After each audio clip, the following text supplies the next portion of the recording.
Olá, é um prazer estar aqui com vocês, associados da FEPESP.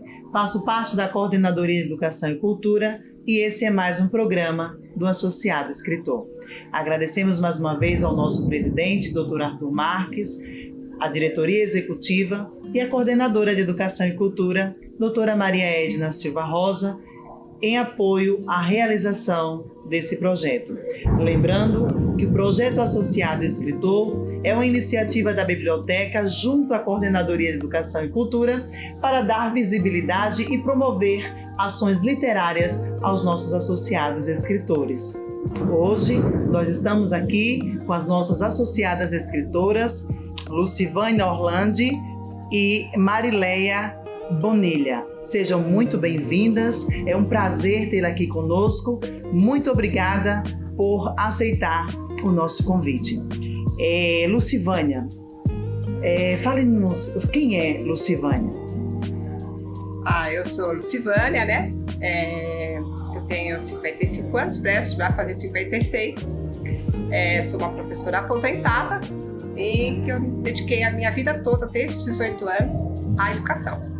Certo. E qual foi a sua formação? Ou qual é a sua formação? Eu fiz o magistério no começo, comecei a dar aula logo em seguida, cheguei a fazer faculdade de História, mas acabei largando a faculdade de História, porque eu ia mudar para o litoral e não deu certo com a minha família, nós tínhamos problemas, e aí eu voltei para São Paulo e comecei a fazer uma outra faculdade, porque na verdade eu não queria continuar na educação não, estava muito difícil, as crianças eram muito difíceis, eu estava com muita dificuldade para alfabetizar, para dar aula. E aí eu comecei a fazer administração de empresas. Me formei em administração de empresas e tentei voltar para fazer pedagogia, mas aí eu descobri que eu estava grávida do meu filho. Como meu marido também fazia faculdade à noite, eu não ia ter ninguém para ficar com ele. Então eu acabei ficando só com a faculdade de administração mesmo, e até me aposentar mesmo, né? Mas fiz vários cursos de especialização na área, de todos os cursos assim que o Estado oferecia, na prefeitura também, que eu trabalhei na prefeitura de Valinhos. Marileia Bonilha, né? Isso, né? Fala-nos quem é Marileia, qual a sua formação? Bom, eu sou professora, né? Aposentada também.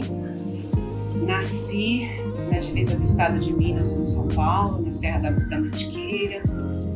Frequentei a escola rural, morei sempre até os 20 anos na zona rural. Estudei até a 4ª série e parei de estudar. Mas eu gostava muito de ir para a escola. Minha mãe disse que geava, fazia muito frio e eu ia para a escola. Mas não pensava em ser professora. Depois que nós nos mudamos para a cidade, para Poços de Caldas, eu voltei aos estudos e a minha escola em Minas recebeu o magistério. E a diretora falou de uma forma tão amorosa, tão emocionada, que eu resolvi começar o magistério. Já tinha feito o primeiro básico e resolvi começar. E me apaixonei pelas matérias do magistério, filosofia, história da educação, psicologia. Aí eu falei, não, acho que é isso. E me formei professora em Minas, comecei a dar aula lá na zona rural dessas cidades. Depois me casei, vim morar em Campinas e foi aí que eu fui trabalhar com a Lu, na rede estadual de ensino de Campinas. Certo. Aí nós começamos a trabalhar juntos. Depois de bastante tempo formada, já em outro município, eu fiz pedagogia pelo PROESP da Unicamp, que foi um curso elaborado para professores da região metropolitana de Campinas. Certo. E é isso. Muito bom, né? Lucivânia, nos fale quando deu início, na verdade, a sua vida associativa. Quantos anos de associação você tem? Nos fale sobre isso. Faz bastante tempo. Em 88, eu me formei em 86 no magistério, em 88 eu tinha mudado de escola, estava dando aula em outra escola e a gente recebeu um representante. Sim. E aí ele veio com uma proposta assim maravilhosa, eu poderia colocar minha mãe, meu pai. Sim. Nossa, eu fiquei muito empolgada. Na época ele falou, não, você tem um namorado assim fixo? Eu falei, tenho. Eu falei, pode pôr até um namorado. Que é meu atual marido, né? E, então, desde 88 que eu sou social, tá? Desde 35 anos, né? Isso mesmo. 35 anos. No começo a gente não usava muito, não, porque eu morava aqui em São Paulo, porque eu morava aqui, eu sou gaúcha. Mas desde pequenininha eu moro em São Paulo.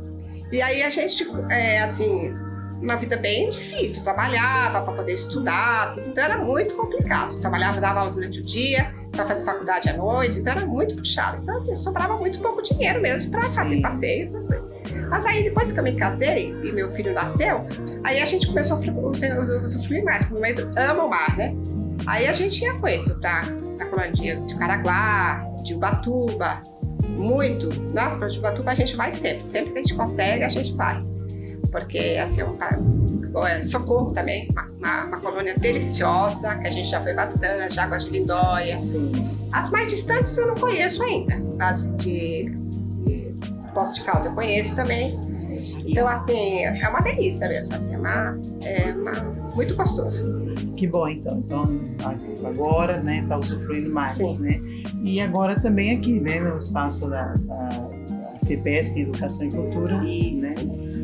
O Mariléia, também nos fale como iniciou a sua vida associativa na FEPESP. Foi em 2009, já na escola da Prefeitura de Paulínia, que eu fui dar aula. E foi um representante também.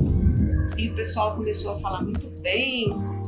E eu falei, eu não conhecia, não sabia, Sim. mas eu resolvi ficar sócia. Também no início a gente não tinha muito tempo, né? E era mais difícil, né? Que era por telefone. E depois, depois de um tempo, eu comecei a usufruir das unidades de lazer. Aí hoje em dia eu acabei de ir para Ubatuba. Eu levo a minha mãe, as minhas irmãs, a minha mãe ama, porque tem aquela parte cultural, né? De apresentação de música. Ela adora Campos do Jordão, então a gente vai muito. E agora essa oportunidade de estar aqui, né, na associação, como escritoras, é muito emocionante. Sim, sim. E ambas, né, são autoras, né, do caderno Alfabetização 1, a turma da Malu. E nos conte como foi esse processo de desenvolvimento do caderno de alfabetização, como despertou isso em vocês, como vocês, agora a gente vamos escrever, né? Vamos escrever um caderno, vamos fazer algo com que chame e prenda a atenção, porque não basta só chamar a atenção, tem que prender a atenção dos alunos, né? E você quase já nos falou isso, mas eu vou também deixar essa pergunta para você. Vocês lecionaram juntas? Deixa a Lu contar que a ideia foi dela. Tá bom, então, vamos lá, Lu. Então, eu morava aqui em São Paulo, né? Eu trabalhava na região ali da Santo Amaro, uma região muito difícil também, bem periférica de São Paulo, então foi muito difícil. E aí o meu marido morava no interior, já fazia Unicamp, e aí ele, com a ideia de querer casar e, né, de construir uma família, a gente se mudou para. Meu marido comprou um apartamento em Campinas e a gente mudou para lá. Ele já estudava lá na Unicamp. E aí eu me mudei. Em 97 eu fui para lá. Fui transferida, porque eu já era efetiva na área, e consegui a transferência para lá. E aí nós começamos a trabalhar juntas, eu e a Mariléia. A gente começou a trabalhar com o primeiro ano. Naquela época nem era primeiro ano, naquela época era era CB1 e CB em continuidade, que chamava. Assim, era o primeiro aninho e a criança do segundo ano, vamos dizer assim. Então era uma continuidade para dar aquela criança que não aprendia, logo aprendia. No segundo ano dava continuidade no processo.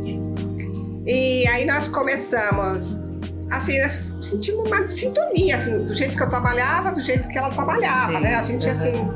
E aí nós começamos a desenvolver um material, assim, para trabalhar, porque ela tinha a sala dela, eu tinha a minha, mas a gente queria foi um projetinho juntos. E aí, no final de semana, a gente se juntava e começamos a fazer, porque antigamente era tudo ali no stencil ainda, no mimeógrafo, né? Quem não sabe o que é mimeógrafo, é interessante pesquisar o que é mimeógrafo, que é aquela maquininha que roda a folha para todos os alunos. Aí nós começamos a passar do mimeógrafo para o computador. Eu tinha comprado um computador e aí eu comecei a escrever no computador. E a gente fez uma apostilinha, né? Na época, não tinha livro didático, assim, mas o Estado dava um material muito bom para estudo. Não era para fazer com a criança, era para os professores. E na nossa escola, os professores se reuniam, estudavam aquilo. E quando a gente foi chegando, eu cheguei, depois a Lu, já tinha um trabalho e elas passaram para a gente as informações, a gente estudava. Então, nós começamos a ler tudo aquilo e montar as atividades. E assim começou a surgir a turma da Malu, né? Da Malu. Uma apostila. E era uma apostila. Então a gente trabalhava aquela apostila com as crianças. A gente conversava com os pais, explicava que todo aquele material que a gente ia dar solto, a gente ia colocar ali. Em vez de colar no caderno, as folhinhas estavam já prontas. Sim. E os pais concordavam, a gente tirava xerox sem ganhar nada. A gente mandava lá, sei lá, R$5. O pai pagava R$5 e a gente levava o livro para casa. E nós trabalhamos por bastante tempo assim, até que a Mariléia se efetivou na prefeitura de Paulínia. E eu continuei dando prosseguimento nesse material. Até que veio os livros do governo do estado, São Paulo, veio ler e escrever, acho que em 2007, mais ou menos 2005, começou já o projeto. E aí eles proibiram a gente de trabalhar com o material, não deixaram mais a gente trabalhar. Veio o recado da diretoria disse que não era mais para trabalhar com esse material. E ele ficou guardado. Até que em 2019 eu me aposentei, a Mariléia já estava aposentada lá em Paulínia, na prefeitura de Paulínia. E aí eu, fechando meu material, mexendo ali e tal, eu falei, bom, eu queria continuar alguma coisa nessa área da educação, mas não sabia o que fazer. Aí a minha falou, por que você não mexe nesse projeto? É um projeto complicado. Pegou o material e falou, mexe nesse projeto. Aí eu dei contato com a Léo. Falei, mas Léo, vamos mexer. Ai, não sei. Aí eu falei, bom, vamos pensar. Aí ela pensou, vamos, Mar. Vamos. Aí começamos. Mas aí, infelizmente, 2020 veio a pandemia. Aí tivemos que parar tudo. Eu fui para um sítio, que eu tenho um sítio. A Maria ficou em casa. Até que eu falei, bom, essas crianças estão estudando online. Meu filho faz aula online na faculdade. Por que eu não posso, com a Maria, fazer online? Aí nós retomamos, né, Mar? Retomamos. E só voltando um pouquinho assim, eu tinha parado, estava aposentada, dei um tempo, né? Mas quando a Lu falou, eu já tinha voltado a dar aula particular e vi que tinha muita coisa dentro, que eu até falei no vídeo, não cabia aquilo dentro de mim, eu precisava continuar. E uma amiga também falou, nossa, você tem tanta experiência, por que não utilizar isso, né? E aí a gente teve muito apoio da nossa família, o meu filho, que mexe com o computador, ajudou a gente nos cursos, porque eu acredito que tenha muitas professoras como nós que tenham essa vontade, mas talvez não tenham os recursos, né? E aí ele ajudou a gente com a parte de tecnologia e as coisas foram acontecendo, porque a gente ficou quase 2 anos fazendo material, pensando como engatar uma coisa na outra para a criança sair alfabetizada mesmo. Não era só juntar atividade e fazer um material. Não, a gente queria um processo. Sim, um objetivo. Como a gente fazia na sala de aula, porque alfabetizar não é só ensinar uma técnica, não é só dar coisas das folhinhas nas mãos das crianças. Você tem que ver o que a criança sabe, analisar, avaliar e todos os dias intervir e fazer com que ela aprenda, né? Então, a gente passou 2 anos nisso, em que a gente fala, não, aqui pulou isso, não pode, tem que voltar. Mas foi muito gratificante, foi durante a pandemia, então foi muito bom também ter uma ocupação assim mental, profissional. porque a gente tinha aquele horário, a gente combinou, né? De manhã a gente cada uma faz suas coisas, Era devocional pra E vocês. aí a gente começou assim, à tarde a gente sentava e mexia, estudava, e tudo, ela na casa dela, eu na minha, e a gente online ali mexendo tudo. E no início era assim, vamos vídeo, vamos né? pegar figurinhas. Não. A coisa foi, ela vai tendo uma autonomia, ela vai criando vida própria. Aí não, nós precisamos fazer uns personagens. Vamos arrumar alguém para fazer. Personagem não, né? No início eram animaizinhos, a gente não sabia bem o que era. Mas aí nós arrumamos um ilustrador, contratamos um ilustrador e acabamos criando uns personagens. Que teve um motivo também, né, Lu? Teve um motivo? Teve. Esse motivo ele não pode ser. Não, eu posso falar, assim. Por favor. Aí em 2021, né, a gente conseguiu fazer o lançamento, assim, depois de todo um trabalho que a gente teve ir atrás de uma pessoa, porque a gente tentou fazer contato com várias editoras e a gente não conseguiu. Nem respondeu. Eles nem respondem, porque nós éramos pequenos, era ninguém, né? Pra eles a gente não é ninguém. E aí, falaram pra nós, por que vocês não contratam? Contrato o trabalho de uma editora. Aí nós conversamos com uma amiga da Marileia, que indicou essa pessoa, a Cristina, que é da Mundo de Letras. E ela, assim, foi nos orientando. Falou, a gente precisa contratar um ilustrador para fazer os desenhos e tal. E aí, quando o material já estava quase todo, a gente precisava fazer uma capa, desenvolver os personagens. Porque no começo a gente só estava pensando só numa capa mesmo. e o livro dentro, né? E aí, nós chegamos a pensar em várias coisas, como a Marília falou. Há uns seres extraterrestres que chamam a atenção das crianças, animaizinhos, algumas coisas assim desse tipo. E em 2021, antes de me aposentar, eu tinha um aluno, o Matheus, a mãe dele sabe, né? A gente, era no dia do lançamento, eu falei. Em 2021 ele veio a falecer. Ele era um aluno cadeirante, que tinha um problema de paralisia cerebral. Ele não falava, não tinha movimentos corporais, só que ele entendia tudo, né? E ele ficou comigo durante uns 2 anos, 3 anos. E a gente, assim, pra mim foi um choque no começo receber uma criança assim. Eu vou falar e ela sabe disso, né? Muito formada. Porque eu não sabia trabalhar. Eu falava, meu Deus, o que eu vou trabalhar? Como é que eu vou alfabetizar uma criança que não se move, que não se mexe? Então foi difícil pra mim também. Vou falar e a mãe dele sabe. E aí, assim, a gente foi aprendendo, né? Aquela convivência com as crianças. Teve aquelas crianças que logo aceitaram ele e queriam empurrar a cadeira, e queriam levar ele em educação física pra brincar. E foi assim, uma paixão, porque ele tinha um sorriso assim cativante, que, sabe, aquela coisa que contagia. Sim. Então era uma coisa assim, aquela coisa contagiante. Ele chegava assim, ele abria aquele sorrisão, não tinha ninguém que não conseguia sorrir de volta.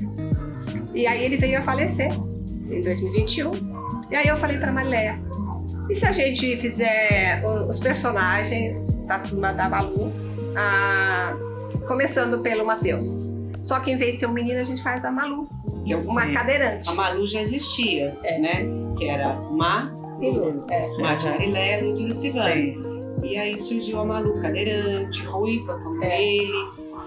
E aí nós pensamos assim, bom, dentro do nosso material nós procuramos tomar muito cuidado com a questão de diversidade, de preconceitos, né? E assim nós resolvemos colocar outros personagens para mostrar essa diversidade. Sim. Que aqui no livro 1, aqui já. Aí aqui nós colocamos a Malu, né? Sim. Aí tem a criança indígena, um asiático, né? Uma criança negra, né? Então a gente procurou assim demonstrar um pouco como é a diversidade do povo brasileiro, aqui, representada aqui, né? Nos personagens. E aí eles foram entrando dentro do material e foram criando vida, foram participando do material. E aí virou a turma da Malu. Dentro do caderno se fala muito desses personagens, né? Sim. E isso é muito bacana, porque também chama a atenção das crianças. Né? Isso é muito, muito bacana mesmo. Parabéns, vocês estão... Ela joga basquete. Sim, Então é assim, eles foram tomando conta do nosso... trabalho. Foram sendo incorporados, né? Mas porque para a alfabetização é necessário, né? Que a criança, que prenda a criança. Que ela se identifique. Isso. Que ela se identifique também, que ela fique presa aquilo, mas eu quero saber mais. E vai, porque, nossa, quando eu olhei o caderno, quando eu vi todo o caderno, eu falei, que vontade de fazer isso aqui, não pode. E a criança dessa faixa etária que nosso livro foi feito para criança a partir de 5 anos, né? 5, 6 ou mais, se a criança não se alfabetizou, né? Então, essa criança, ela está ainda numa fase que ela precisa de recursos para aprender atenção, sim, né? Isso mesmo. Para se distrair, para brincar um pouquinho, para depois voltar à concentração. Sim, isso mesmo. Ainda mais hoje em dia que as crianças têm tanto estímulo, né? Então, com certeza. Nós pensamos nisso, porque nós fomos alfabetizadas com um método que funciona, mas as crianças foram mudando e foram crescendo. Sim. E eu mesma peguei gerações totalmente diferentes até eu me aposentar. Como eu estava falando, eles questionam, eles perguntam. Sim, isso mesmo.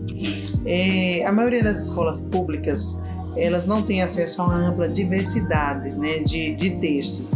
O objetivo da elaboração de vocês, né, deste caderno de alfabetização, vem para suprir essa falta?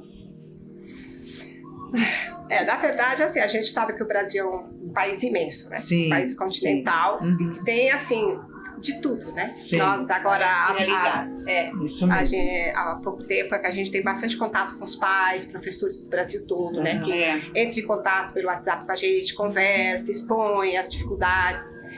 Então a gente vê assim que São Paulo, nós ainda estamos numa, sabe, assim, um paraíso ainda, porque a gente tem muito assim, investimento em educação, material que chega, livros para a biblioteca. Eu mesma até em 2019 a gente recebia caixas de literatura infantil. Minha classe nunca ficou sem. Todo dia eu lia para eles uma história. Então assim, não faltava livros.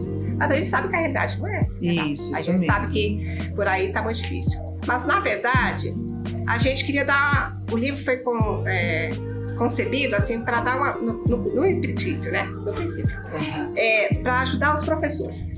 Porque a gente numa sequência, porque na verdade são os 2 livros, né? Tem o livro 1 e o livro 2 que são sequências para um ano letivo completo, com um ciclo de alfabetização completo. Começa desde o nome da criança, as letrinhas do nome, as vogais, o alfabeto, até a produção de texto. Então é um ciclo mesmo. Mas como veio a pandemia, que eu falei para você, né, que a gente começou a trabalhar na pandemia também, a gente foi repensando o material. A gente falou, mas por que não? Qualquer pessoa pode pegar esse material e ajudar uma criança. Sim. Porque a gente sabia que durante a pandemia as crianças estavam fora da escola, que as crianças não iam fazer pré-escola, as crianças não iam fazer o 1º ano, não iam fazer o 2º ano. Sim. E quando fizeram, ainda fizeram meio... Foram, mas não foram, ficou aquela coisa. E a gente está vendo mesmo que os pais estão desesperados. Os pais, eles não sabem como fazer, né? Só voltando um pouquinho na questão de acesso a texto. Sim. Na verdade, hoje em dia, o acesso é fácil, sabe? Mas aí a gente vai entrar na questão de formação de professores. Não sei se a gente pode falar agora, né, nisso. Sim, pode ficar à vontade. Porque assim, antes era mais difícil o acesso. Mas hoje o acesso é possível em todos os lugares. Tanto que tem estados brasileiros que estão aproveitando desse acesso, estão com uma educação muito melhor que a de São Paulo, né? Depois a gente vai falar um pouquinho sobre isso. E então o acesso, até porque o governo manda os livros e tudo. Mas o que aconteceu? Em contraponto a isso, a formação do professor ficou terceirizada, como a gente estava falando, a cursos online, à distância, que tem cursos muito bons, mesmo eu já fiz curso à distância, tem cursos muito bons, mas tem coisas muito precárias, né? Sim. E a gente acha que assim, o investimento maior tem que ser na gestão escolar, no professor, para o professor saber buscar. Sim. Não adianta a pessoa ter acesso a tudo e não saber usar aquilo, né? É culpa dos professores? Eu acho que falta gestão profissional, política, tudo isso para melhorar. Uma vez a gente recebeu um visitante na faculdade no Peru, que os professores lá ficam 6 anos estudando para ser professor. E aqui no Brasil tiraram o magistério, que era um curso prático, com toda a teoria também, porque nós tivemos toda a teoria dos métodos, dos estudiosos, pensadores, né? E tinha a prática, nós tínhamos que ir para frente, dar aula, fazer estágio, apresentar retorno. E agora isso foi mudando, né? Sim. Então, acho mudando, que assim, não para melhor, infelizmente, né? E a gente ficou desigual, né? Sim, porque sim. tem Maria de falar com a mão. Não tem problema. Tem lugares que as crianças estão recebendo uma educação de qualidade. Sim. E outros. E mesmo assim, no meu município, por exemplo, depende muito da escola ainda, dos profissionais que estão ali da gestão. Apesar do governo tentar fazer um currículo único, né? A BNCC e tudo, se não tiver uma gestão ali que faça o trabalho, aí o professor tem que ir por si. Muitas vezes dá certo, muitas vezes não dá. Então, quando nós fizemos esse material, nós pensamos em organizar isso de uma forma que, principalmente para professores que não têm experiência, consigam entender um caminho ali. Sim. Tanto que nós caprichamos mais na Lu, que eu falo, a cereja do bolo, que é a receita do bolo, como a Lu disse, nas orientações de como fazer, de como aplicar atividade. Sim. Que isso também vale não só para os professores, mas como nós estávamos conversando, para os pais, para os avós, né? E isso é muito bacana. A gente tentou, acho que a gente conseguiu, já pelos relatos, que as pessoas entendam o que é para fazer e ajude a criança. Porque, gente, nós não somos contra a educação escolar. Pelo contrário, a criança precisa da escola. Sim. Mas com a ajuda familiar. É uma junção, que é fundamental, né? Sim. Mandar a criança para a escola, no horário, não deixar faltar, tudo que a gente já sabe, né? Mas ajudar na lição de casa. Sim. Perguntar o que você fez hoje. E ajudar mesmo na lição é muito importante. É porque o que a gente percebia? Muitas vezes eu até falava para a Marlene, que aquela família que colabora, que você chama e fala, mãe, a criança está com dificuldade em tal coisa, você pode ajudar, eu vou te orientar, você faz assim. Isso melhora demais a qualidade da criança. Então, assim, quando você vê que a família está junto, tanto que nós colocamos aqui no final do livro, aqui, a gente acredita nesse tripé entre escola, família e professor. Sim. A gente, de forma alguma, tinha falado, então vocês estão propondo um método homeschooling. De forma alguma. Não, nós acreditamos na escola. Nós somos aposentadas, somos da escola. Eu sou a favor que a criança tem que ir para a escola. Mas tem certos momentos que a criança precisa de ajuda. E o professor, aquele que está iniciando, aquele que nunca trabalhou com o primeiro ano, é um caminho. É o que eu falo para a Maria, aqui é a receitinha do bolo. A Maria brinca comigo, mas eu falo, é a receita básica do bolo. Sim. Se você vai botar cobertura, se você vai pôr alguma coisa dentro, mas você já tem a receita básica, tá aqui a receita. Sim. E vai estudar, né? Vai atrás. Isso mesmo. Não tem milagre. Não adianta só fazer pedagogia e nunca mais ir atrás. Se formar, se capacitar. Nós aprendemos, até nós estávamos falando, nós vínhamos para a entrevista ali, nós aprendemos muito em cursos. O Estado mesmo, São Paulo, hoje eu não sei, mas deve oferecer, e na minha época oferecia cursos maravilhosos. Então eu pegava a minha teoria, minha base, né? E com aquilo eu ia...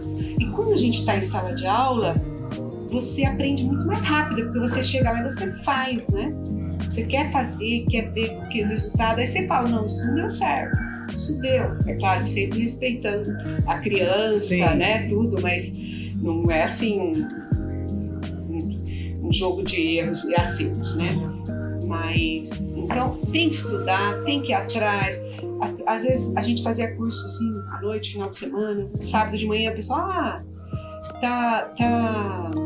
imagina, você vai fazer isso, mas eu passei em concursos públicos sem faculdade. Eu passei com magistério e fazendo cursos que o próprio Estado e a Prefeitura ofereciam. As livrarias ofereciam cursos, né? E as livrarias não, as editoras. Então, eu passei em concurso assim. Então, estudando, tem que correr atrás mesmo. Concurso é isso, né? Você estudar, na verdade. Não tem uma receita. É você estudar, não é um conto de fadas, é estudar. O investimento que a gente faz na gente é o melhor, porque ninguém mais tira. É isso mesmo, é seu. E você, tanto que nós estamos aqui agora, fizemos um livro, né? Isso mesmo. Vocês já responderam alguma das perguntas, né? Mas eu quero só deixar aqui para os nossos associados, de acordo com o último levantamento de 2022 da Unesco, pelo menos 6,6% da população brasileira acima de 15 anos não sabem ler ou escrever, né? Que equivale a mais de 14 milhões de pessoas analfabetas. Isso reforça, né, na verdade, a importância da alfabetização na infância. É isso, né? Que infelizmente tem pessoas que têm acesso, outras não têm. Aí cai naquilo que eu falei, né? Antes as pessoas não tinham acesso. Sim. Eu mesma parei de estudar porque não tive acesso à escola. Sim. Aí todos tiveram acesso, mas muitos também não souberam aproveitar dessa situação, e a escola talvez não soube acolher, né? Sim. Porque a criança não é só ir para a escola. Sim. E muitos métodos que caem de paraquedas. Agora é assim, o professor recebe aquilo sem saber muito bem o que é e acaba entendendo errado, não estuda, não tem um grupo de gestão que explica aquilo. Vamos fazer assim, assim. Então, muita coisa deu errado por causa disso também, né? As pessoas também, algumas não valorizaram, algumas aproveitaram muito. Eu tinha alunos assim que sugava tudo que você ensinava, sabendo que aquilo ia fazer diferença no futuro deles. Mudou a vida.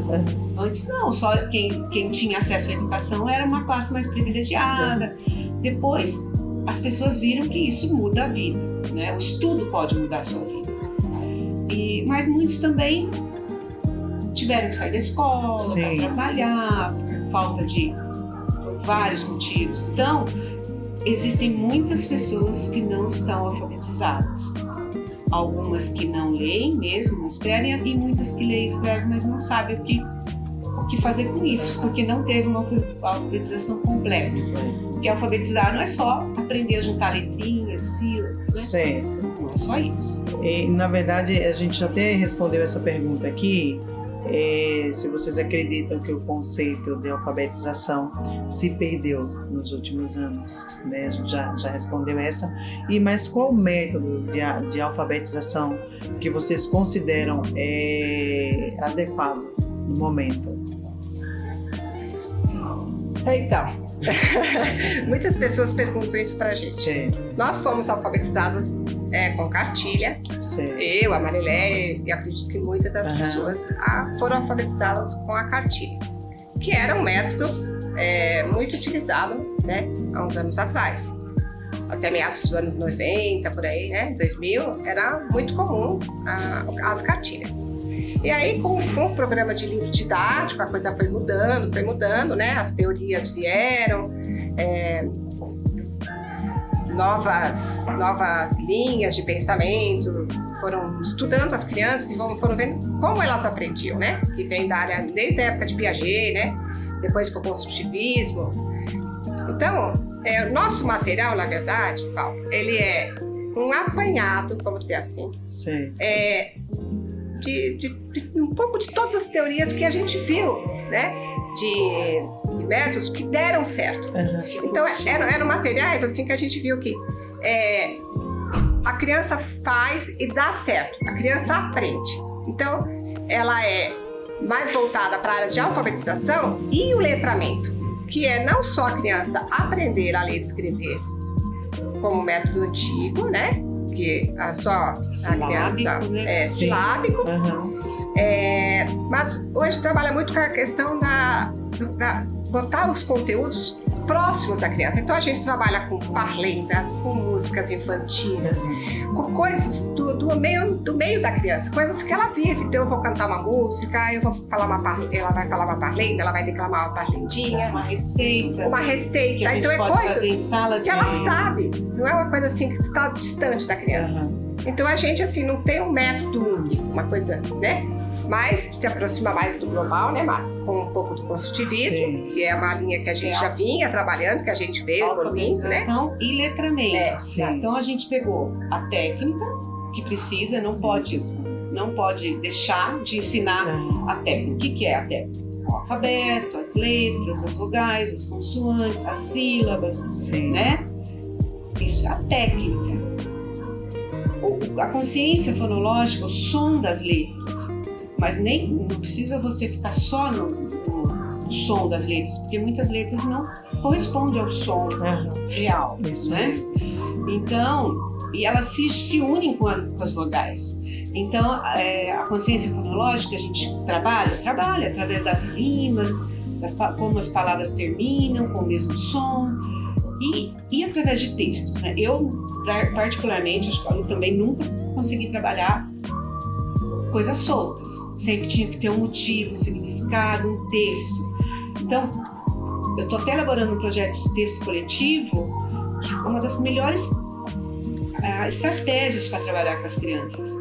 Fazer texto coletivo em cima da realidade que ele viveu. Então, nós fizemos uma receita na escola, um bolo, uma coisa, uma bolachinha que dá para fazer até sem forno, sem nada, né?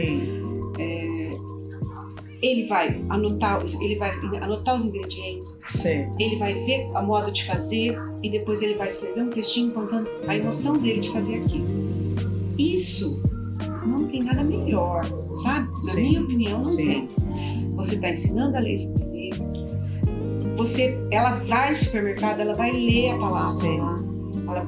Ela vai nos lugares que ela vai, né? A gente orienta os pais a perguntar que letra é essa, o que está escrito aqui. Então isso é a teoria do construtivismo. Mas eu não deixo depois de trabalhar a técnica, que letra que começa, como que a letrinha se uniu, a leitura, a fixação. Tem que ter fixação, tem que ter memorização, tudo é importante. Então a gente pegou o que funciona, o que a gente viu que funciona, baseado na teoria, não é achismo. Nós estudamos Piaget, Vygotsky, Paulo Freire, né? Então, e a gente, assim, queria até fazer uma homenagem à Magda Soares, que faleceu esse ano. Então, assim, a gente estudou bastante a Magda Soares. É um projeto muito lindo que teve. E, assim, que ela desenvolveu, né? E que, infelizmente, esse ano ela veio nos deixar, né? Mas que deixou uma contribuição fantástica para a educação, né? Minha mestra é a Magda Soares. Bem lembrado. Eu vou só, que isso aqui não vai pro ar, mas aí a gente tem pouquíssimo tempo, acabou, encerrou. Mas é assim mesmo, ainda mais quando são duas pessoas. Mas eu queria fazer essa pergunta sobre o QR Code, né, que vocês têm aqui no livro, né? Então é muito importante, a gente não pode finalizar sem falar desse QR Code. A gente falou das orientações, faltou falar do QR Code. Então, nos falem sobre Acho que está no seu. Então, um diferencial assim o que a gente procurou colocar no livro, né? Coisas não só porque durante a pandemia o que a gente viu? A gente viu que os professores mandavam as lições para casa e falavam assim: vocês vão entrar no YouTube e vão assistir a aulinha da professora, a professora vai deixar a aulinha lá gravada e tal. E aí eu falei para a Marilé, ideia da aluna. Eu falei assim, se eles podem, por que nós não podemos deixar? Porque vamos dizer que a mãe, ou a avó, ou uma tia, ou mesmo uma professora, ela fala aonde? Porque, como eu falei, o Brasil é continental, né? Aí eu falei, como que eu vou ensinar aquela prática para a criança. Aí nós pensamos, vamos colocar os QR Codes. Sim. Aí o pai, hoje em dia, praticamente, até nas aldeias indígenas, né, a gente vê que eles têm acesso, vai direcionar diretamente para um vídeo do YouTube, com músicas, lendas, histórias, aulinhas. Tinha aulinhas que a gente achou muito importante colocar, porque teria que ser uma professora explicando mesmo. Uhum. Por exemplo, o traçado das letras. Tem que fazer o traçado certo. Isso. Não dá para começar a letra de baixo para cima. Não. Então, a gente colocou para a criança aprender direitinho, não é aprender errado, não. Sim. E uma coisa também que é um diferencial é essas orientações, que a gente tem também, né? De como fazer. De como fazer. Então, assim, é um material que veio as orientações. Então, aqui, assim, né? O que é, né? A atividade. Então, assim, o que o pai, a avó, o que ela tem que perguntar? Como perguntar? Qual que é a pergunta que você tem que fazer em cima daquela atividade? Para aproveitar essa atividade. Não é dar simplesmente mudar. A pergunta é muito mais importante do que a resposta. Sim. Quando eu pergunto para a criança, eu sei o que ela sabe e o que ela não sabe para preparar a próxima atividade. Isso. Então, a gente ensina e faz ela pensar sobre isso, né? Certo. E fixa também. Bom, para encerrarmos, infelizmente, né, que é um conteúdo muito bacana, muito gostoso, né, de aprender, porque eu vi o livro, todo o livro, o primeiro caderno eu vi, e achei muito interessante, né, mas infelizmente, né, como tudo, né, nosso programa também chega ao fim, mas nos falem, antes do nosso fim, nos falem, tem algum projeto para o futuro? Pode contar, eu deixo. Está no forninho já. Bom, quando nós estávamos terminando, né, elaborando, que surgiram os personagens, e eles assim, eles não existem agora, eles não dependem mais de nós. Então, o nosso sonho, que já está encaminhado agora, um projeto, é fazer um livrinho de história. Spoiler, aqui é todo mundo, hein? Ele já está encaminhado, é a história da turma. Da Malu, nós vamos focar mais na Malu, de como ela foi para a escola e ela conheceu os amiguinhos. Não vou contar, né? E é por aí. É um livrinho didático, pensando muito nessa questão da diversidade, do respeito, do acolhimento. Essa coisa do acolhimento às crianças, né? É muito assim, legal falar em inclusão e tudo, mas é complicado. Então a gente sabe disso. Tá certo. Lamentavelmente, nosso programa chegou ao fim. Fiquem à vontade para agradecerem. Pode ficar à vontade. Bom, eu queria agradecer primeiro a FIPESP, né? Por nos ter oferecido essa oportunidade de estarmos aqui. Aos associados escritores, porque você tem que falar também, que foi ideia minha. Eu também descobri a associação. Eu falei pra Maléia, vamos escrever. Eu falei, a gente diz, as coisas vêm assim, sabe? Pra acreditar, né? Então, agradecer a associação, aos associados escritores, a você, ao pessoal todo daqui do andar, né? Desse andar ótimo, maravilhoso. Venham conhecer a Ana Malu, que está aqui também. Os outros dos amigos, vários amigos maravilhosos que tem aqui, né? Um grupo muito abençoado que está aqui. Agradecer a nossa família, as pessoas que estão acreditando na gente, sabe? Sim. As pessoas falam isso pra gente. Nossa, a gente confia em vocês. Mas é porque a gente fala o que a gente fez a vida toda, né? Acho que é isso. Então, agradecer muito as pessoas que estão confiando, apoiando, incentivando. E a Deus, né? Principalmente, por nos dar saúde, né, Lu? Sim. Força para estar aqui trabalhando e ajudando. Tá certo. Muito obrigada mais uma vez por terem aceitado o nosso convite. E aproveitamos para deixar aqui a você nosso convite, que é associado escritor. Venham participar, não deixem de participar. É muito importante para a associação e também para vocês, né? Porque esse trabalho é para dar visibilidade a você, associado escritor. Ligue na nossa coordenadoria de Educação e Cultura, né? Na descrição que aparece embaixo no vídeo, e não deixe de participar. Quem sabe você não será o próximo a ser entrevistado, né? Será um prazer tê-lo aqui conosco. E tem mais, você que é nosso associado, não precisa ser escritor, mas também associado, inscrevam-se no canal, né? Deem lá um like, um joinha, nos ajude e compartilhem também. E até o próximo programa. Tchau.